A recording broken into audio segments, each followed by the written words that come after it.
Mr. Harris and the Night Train. Mr. Harris liked trains. He was afraid of aeroplanes and didn't like buses. But trains, they were big and noisy and exciting. When he was a boy of 10, he liked trains. Now he was a man of 50, and he still liked trains. So he was a happy man on the night of the 14th of September. He was on the night train from Helsinki to Oulu in Finland, and he had 10 hours in front of him. I've got a book and my newspaper, he thought. And there's a good restaurant on the train. And then I've got 2 weeks holiday with my Finnish friends in Oulu. There weren't many people on the train, and nobody came into Mr. Harris's carriage. He was happy about that. Most people on the train slept through the night, but Mr. Harris liked to look out of the window and to read and think. After dinner in the restaurant, Mr. Harris came back to his carriage and sat in his seat next to the window. For an hour or two, he watched the trees and lakes of Finland out of the window. Then it began to get dark, so he opened his book and began to read. At midnight, the train stopped at the small station of Otava. Mr. Harris looked out of the window, but he saw nobody. The train moved away from the station into the black night again. Then the door of Mr. Harris's carriage opened and 2 people came in, a young man and a young woman. The young woman was angry. She closed the door and shouted at the man, "Carl, you can't do this to me." The young man laughed loudly and sat down. Mr. Harris was a small, quiet man. He wore quiet clothes and he had a quiet voice. He did not like noisy people and loud voices, so he was not pleased. Young people are always noisy, he thought. Why can't they talk quietly? He put his book down and closed his eyes, but he could not sleep because the 2 young people didn't stop talking. The young woman sat down and said in a quieter voice, "Carl, you're my brother and I love you, but please listen to me. You can't take my diamond necklace. Give it back to me now, please." Carl smiled. "No, Elena," he said. "I'm going back to Russia soon and I'm taking your diamonds with me." He took off his hat and put it on the seat. "Elena, listen. You have a rich husband, but I have no money. I have nothing. How can I live without money? You can't give me money, so I need your diamonds, little sister." Mr. Harris looked at the young woman. She was small, with black hair and dark eyes.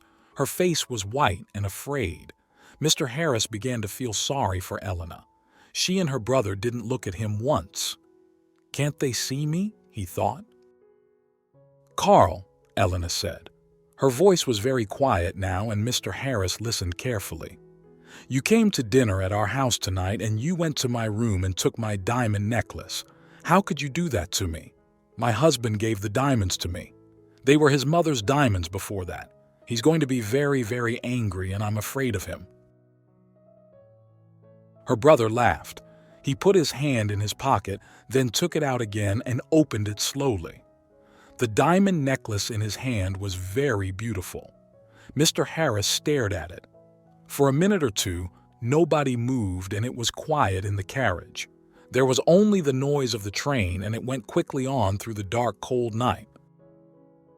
Mr. Harris opened his book again, but he didn't read it.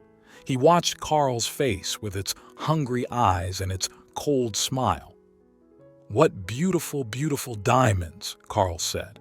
"I can get a lot of money for these." "Give them back to me, Carl," Elena whispered. "My husband's going to kill me. You're my brother. Please help me. Please." Carl laughed again, and Mr. Harris wanted to hit him. "Go home, little sister," Carl said. "I'm not going to give the diamonds back to you. Go home to your angry husband." Suddenly, there was a knife in the young woman's hand, a long, bright knife. Mr. Harris watched with his mouth open. He couldn't speak or move. "Give the diamonds back to me," Elena cried, "or I'm going to kill you." Her hand on the knife was white. Carl laughed and laughed. "What a sister," he said. "What a kind, sweet sister. No, they're my diamonds now. Put your knife away, little sister." But the knife in the white hand moved quickly, up, then down. There was a long, terrible cry, and Carl's body fell slowly onto the seat. The color of the seat began to change to red, and the diamond necklace fell from Carl's hand onto the floor. Elena's face was white. "Oh no," she whispered. "Carl, come back, come back. I didn't want to kill you." But Carl didn't answer, and the red blood ran slowly over the floor. Elena put her head in her hands, and again in the carriage there was a long, terrible cry. Mr. Harris's face was white too.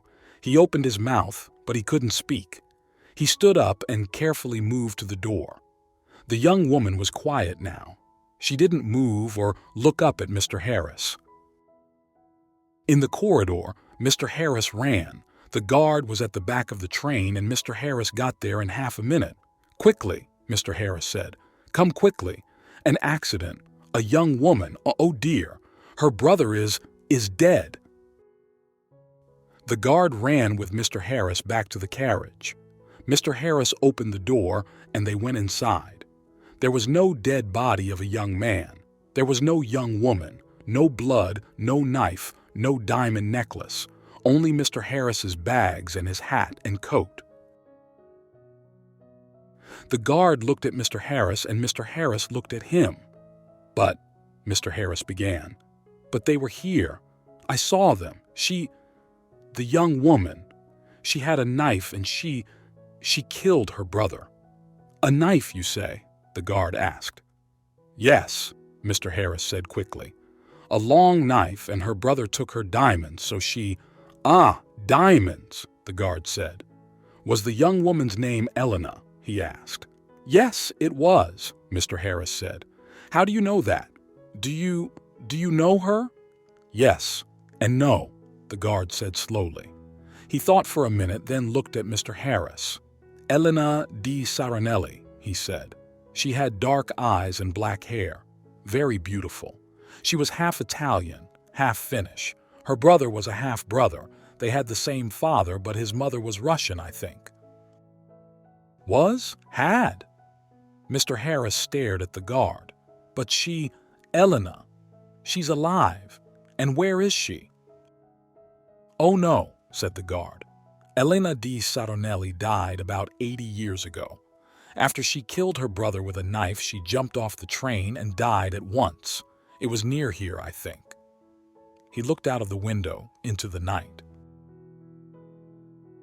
Mr. Harris's face was very white again. 80 years ago," he whispered. "What are you saying? Were she and her brother? But I saw them."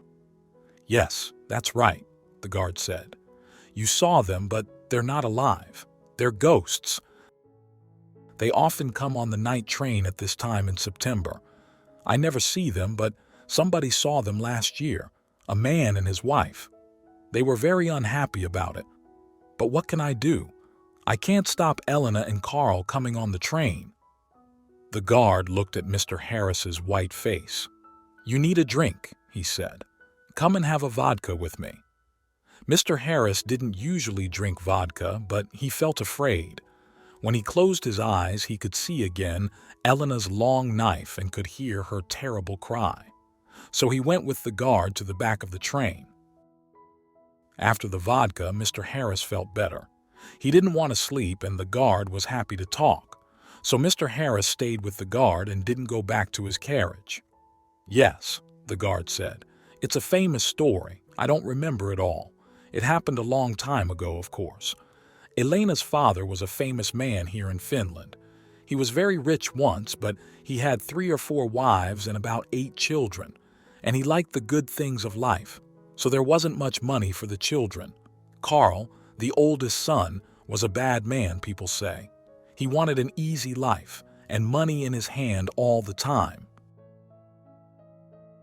The train hurried on to Oulu through the black night, and the guard drank some more vodka. "Now, Elena," he said. She didn't have an easy life with those 3 difficult men, her father, her brother, her husband.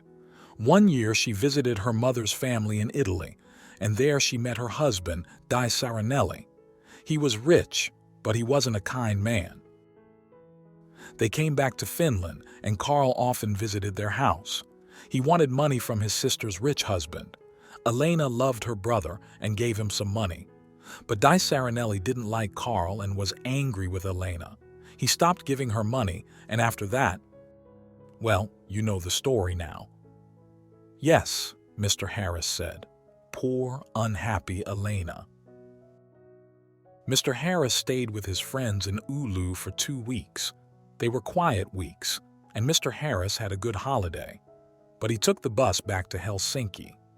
The bus was slow and there were a lot of people on it, but Mr. Harris was very happy. He didn't want to take the night train across Finland again.